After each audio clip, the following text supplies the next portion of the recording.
Hello guys, welcome back to the channel. In today's video, I'm going to show you how to get electric fruit and grow a garden too. Okay, let's get into it guys. If you want to get electric fruits, you need to wait for this weather, the lightning weather, as you can see, chance for electric fruit.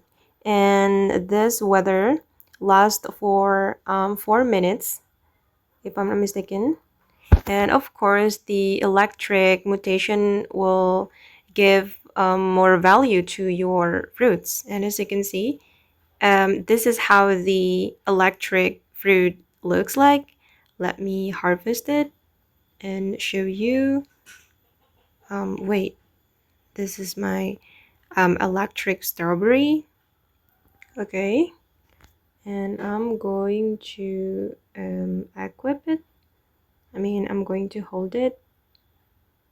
Here is my electric strawberry. Oh, sorry, electric blueberry, not strawberry. This one. That's so beautiful.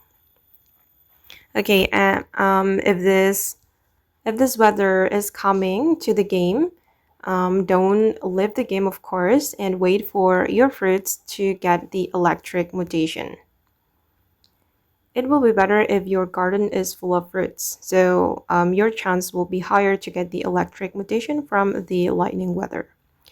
Okay guys, and that's how you can get the electric fruits or electric plants and grow a garden too. I hope this video will be useful for you. Thank you so much for watching and bye!